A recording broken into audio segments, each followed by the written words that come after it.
you know, dark hair. You know, we get a criminalized view of what it means to be black and Latino and male in this country. And so now you're mad at me because I haven't bought into the system and I'm not playing the game. When what you've been telling me from the time that I, you know, could really begin to perceive the world is that, you know, success is not part of the equation for me. You know, and so we're definitely sending a message, and it absolutely has a deep and abiding effect on how young people see themselves. You know, anybody who does success training will talk to you about visualization. What do you see for your future? And speaking of future, I want to talk about that after I take a quick break. I want to talk about college and how we can get kids college bound. I know there's some work that's being done right now. I want you to stay with us. Coming back here on Perspectives, topic of conversation today, education, and particularly how it affects minority young men and also young women. Stay with us. Coming right back right after this. Welcome back to Perspectives, talking about the topic of education, the disproportionate number of minority men and even young women who are failing, dropping out of school, giving up at such an early age and at a higher rate. And so our guests in studio are Dr. Danielle Moss-Lee and Andy King, who are here with us. And Dr. Danielle Moss-Lee is the president of the Harlem Educational Activities Fund, better known as HEAF. And never got a chance to really get you to explain a little bit about HEAF. Tell us about it. Sure. So HEAF is a college success program. We identify young people from New York City's public schools as middle schoolers and begin to work with them academically and socially to develop a college-going culture and expectation for themselves and also their families. And then we stay with those kids until they actually graduate from college with a degree. Beautiful. So how do you feel that that impacts the life of a young person educationally? I mean, when I hear our alumni who are now professionals talk about what that experience was like, it's life-changing. It's not a drop-in after-school program. It's really a 10-year commitment to really help young people develop the academic skills that they're going to need, a sense of intellectual curiosity that they're going to need, and also a sense of you don't give up. You know, you may hate your roommate when you get there. You know, you may have a guidance counselor who doesn't support your college aspirations. Your financial aid package may need to be renegotiated. So we're picking up the pieces on a number of different levels. And you're celebrating 20 years? We are. We are. And so when you talk about 20 years of working with kids, that's actually following them through the whole educational system. We talked about the fact that it actually, you know, it does something in the life of a young person. Andy, you work with youth and you do some things that are, you know, extracurricular, if you will, but yet and still there's a sense of involvement throughout these, you know, very, very trying years. What does it mean to have somebody actually active in the teenage life of a young person? Because sometimes that's where we're dropping the ball, and many times that's where we're dropping the ball. Teenager, go ahead, do what you got to do. All right, just start to smell yourself. But you pretty much stay with it. Well, yeah, you know, we spoke off break. You know, I talked about speaking at a high school and then speaking at a elementary school, and the difference that I saw was that at the elementary school, 60 parents in the auditorium, high school, 3 parents. The problem there is that our society forgets that children under 12 are dependent on their parents. But after they turn 13, that's when the children really need their parents to be around to help them navigate through peer pressure, navigate through crime, navigate through just learning how to deal with themselves. And if they're able to help them navigate through it, they're able to make better decisions when it comes to going to college. If you come from a household that promotes, talks about education, how to be productive, how to stay on the right side of the law, you tend to not to make the errors that will allow you to violate that because that's your makeup. But young people who don't have that connection or have that support structure, if they're not strong enough within themselves to have that discipline, then they'll end up not being able to be a part of a program such as Doctors and doing the right thing. So I applaud you for the work that you do. Continue to, because our brothers, we definitely need it. We definitely need it. How do you go about making kids college bound? Because, you know, it's a process. The parents dread it because they feel, number one, the financial side of it, and then two, you've got the students themselves who sometimes are challenged because you've been through an elementary education. Now you've gone on to the high school ranks, and it's like, ooh, here's this, you know, another level of secondary education, and you know, there's a lot of fear that goes on in kids. But how do you make them college bound? I mean, part of it is academics. So obviously we're doing a lot of enrichment in English language arts, math, and science. But we're going about that in creative ways. So if you're taking a writing class at HEAF, you'll probably be taking a mystery writing class. If you're interested in science, you know, we have a Harlem CSI class that we develop so that you're doing actual experiments and really problem solving and developing those tools that you'll need in higher education. When you come to our floor, there are college banners all over the place that represent real schools where we either have had students attend or have had students visit. We post the acceptance letters of our students as they begin to matriculate off to college. And many times I've heard an 8th grader say, you know, I can't wait until it's my turn to have my letter up on the wall. The other thing is that we start doing college visits as you know, as young as 6th grade. I think a lot of times folks don't get why we would start that early. But I know for myself and my husband, when my daughter, you know, was an infant, you know, we were fighting over whose college T-shirt she was going to wear. And so that's all messaging. It's subtle, but it's messaging. Taking your kids back to an alumni weekend event is messaging. Taking them on a walking tour of this institution is slowly building a message. You know, when we have our college students come back in January, they run their own college fair. So it's not like you're going to a huge gym in a public institution where lots of strangers are talking to you about the different colleges and universities that they represent. These are kids from your neighborhood that you saw in this program wearing their college T-shirts telling you, come on, you can do this too, this is what it's going to take.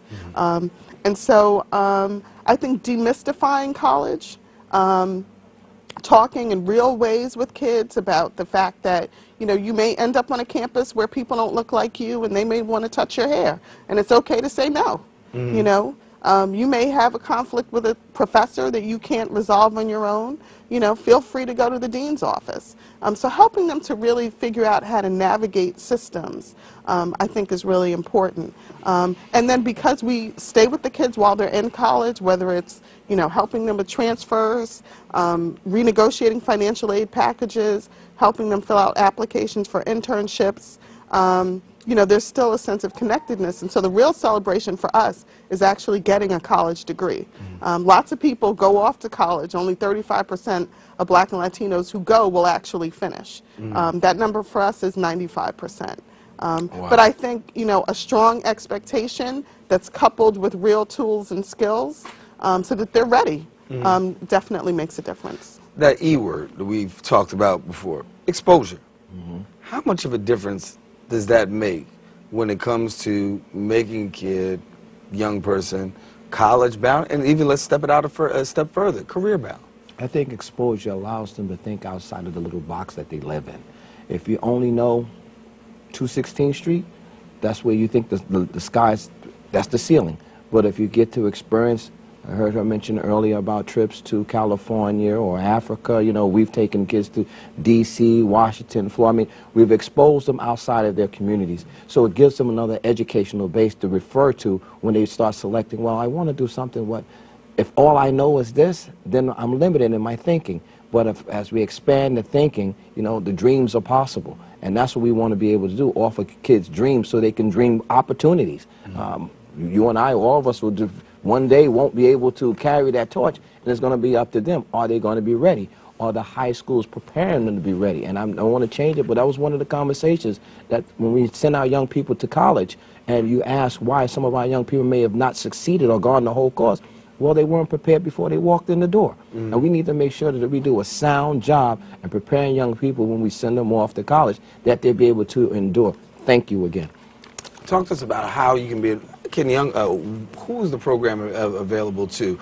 Because you might have someone out there saying, listen, this is something I want my child to be a part of. Who's eligible?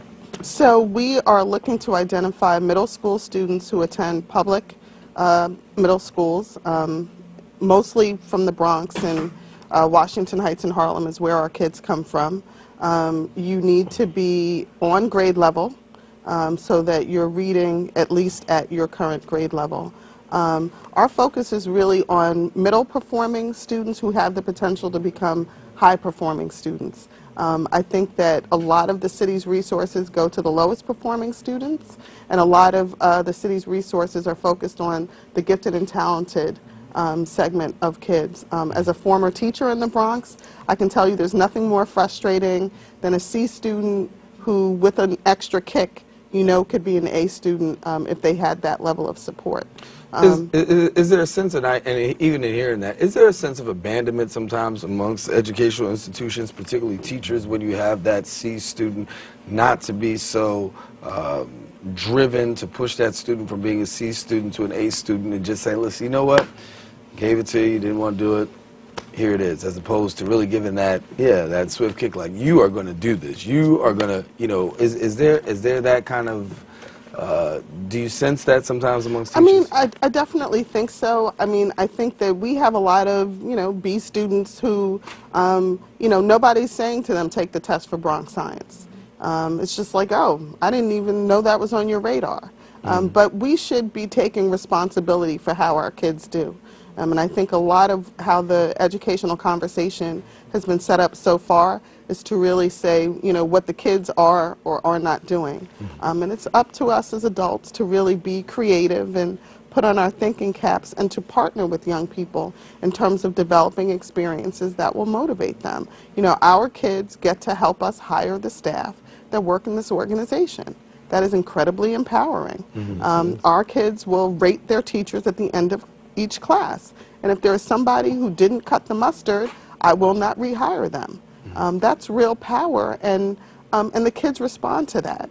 We have the luxury, obviously, because we're not a school, of really teaching things that the kids are interested in and that excite them. So the high school students this semester wanted to take a law and psychology class. Really? I was like, why law and psychology? It's like, well, it seems sometimes when you watch, a courtroom drama unfold, like there are a lot of mind games going on. So we're wondering, like, how much is psychology infused into the law to kind of get the information that you need from a witness or, to interrogate a suspect. And, so we found someone who was qualified to offer that class. And so the kids are reading and they're excited, they're engaged, because they have a say. And I think that's one of the most important lessons that I hope people will take from the work that I'm doing. This is a partnership. You can't make somebody be anything. Right. I'm sure all of us have at least one grown person in our life. If we could just, snap our fingers and get them to change their behavior, we'd be really excited. But this is a partnership, and we really need to engage young people as partners. And before we wrap up, tell a little bit about your program, if we can, and how people can be a part. Well, the Bronx Youth Empowerment Program is a program for teens from the ages 13 to 21 years of age. Bottom line is building mind, body, and community. Anybody would love to be a part of this program that helps young people become productive adults. They can reach us at 718-515-0822 or email us at BronxYep, Y-E-P, BronxYEP at gmail.com. And we're on Facebook. So if you get a chance to go to Facebook, you see some of the dynamic things that these young people have experienced. All righty. And Dr. Danielle Moss-Lee, where can people reach you at? So definitely check us out on the web at www.heafinfrank.org. Our telephone number is 212-663-9732. We're also on the web, on Facebook and Twitter, so look for HEAF.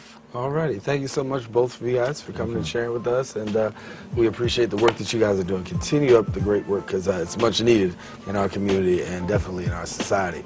Well, that about wraps it up for another edition of us here on Perspectives. We thank you for watching, and we encourage you to check Perspectives every Tuesday night live out, and you'll be able to see a brand new, fresh episode of Perspectives. We encourage you to check us out throughout the course of the week, and we too, guess what, are on the World Wide Web, www.BronxNet.org. Also Facebook. Just go ahead and Facebook us, and I also have a personal Facebook page, Darren Jaime. You can check us out there, and we'll continue to let you know what's happening here and on the show. But for all of us here on the set of Perspectives, we thank you for watching, and until the next time we meet, stay safe and share your perspective with somebody else, because it just might make a difference in their life.